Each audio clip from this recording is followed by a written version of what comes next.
Ang intense. Pwede bang break muna? Ha? Dito buhok-buhok naman. Oo nga. Yan yung masakit.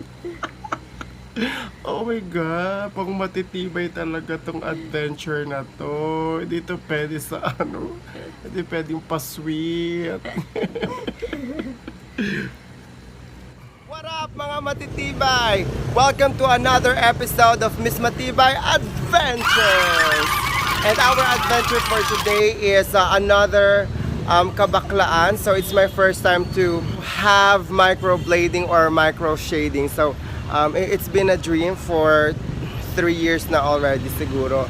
I was able to see a post in Facebook about this certain ateng na expert when it comes to microblading. So,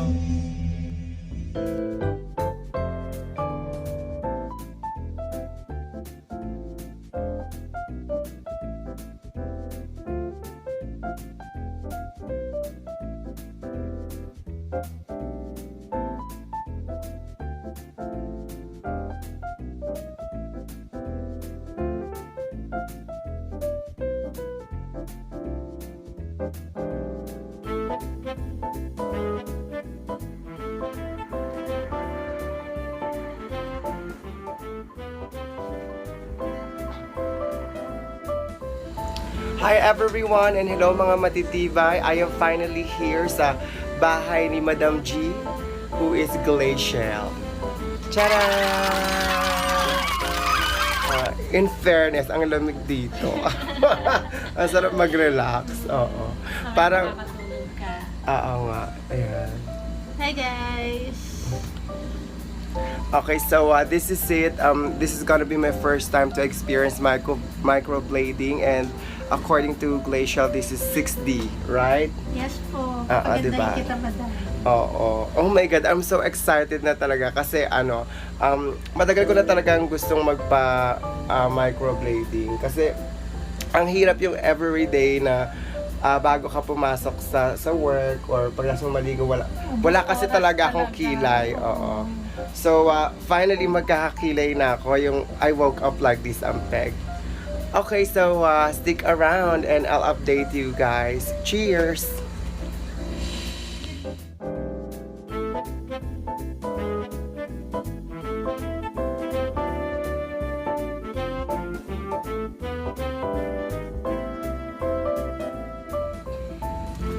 Yung mga beshi kung walang kilay dyan, so na-excite ako sa magiging outcome, and then pagkatapos ko kayo naman, dadaling ko kayo dito.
Wala kang ina-operahan, ano? Huh? Ina-operahan. Sa ngalan ng kagandahan, sus Maria Day!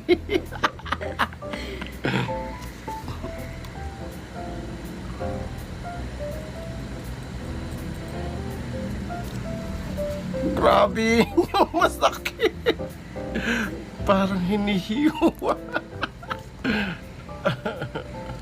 Tiis ganda, sus Maria Day.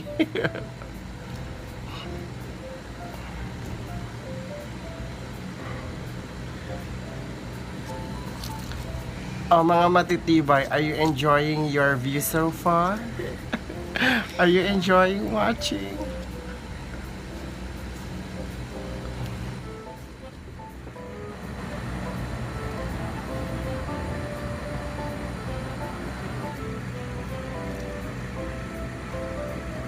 So kailangan diin para pumasok yung ink sa loob ng skin, no? Dugo, nag-stop. Oo. Pero normal naman talaga na na dumudugo, di ba? Kasi syempre Sugat na rin. oo, gumagawa tayo ng maliliit na sugat sa skin eh. So expected talaga na may mga dugo-dugo. Pero minimal lang naman tsaka tolerable. Pero Tolerable nga ba? syempre si Miss Matibay ako, kaya pinipilit natin kayanin. Tolerable. Bumawi doon Oh, besh, mag-subscribe ka, Miss Matibay Adventures.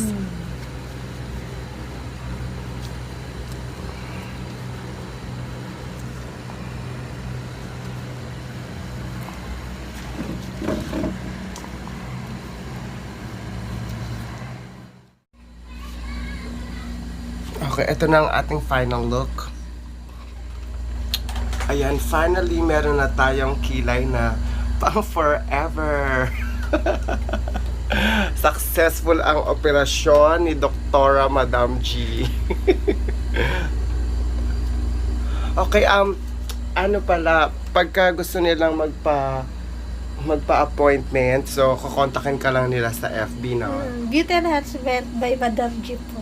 Thank you. Okay, Beauty Enhancement by Madam G, and for all of you out there who are interested in having this kind of session, I'll just pop the information here on the screen, okay? And for more details, just check the description box down below. Alright, so isa na namang adventure ang natapos sa araw na ito, and until the next episode of Miss Matibay Adventures! Cheers!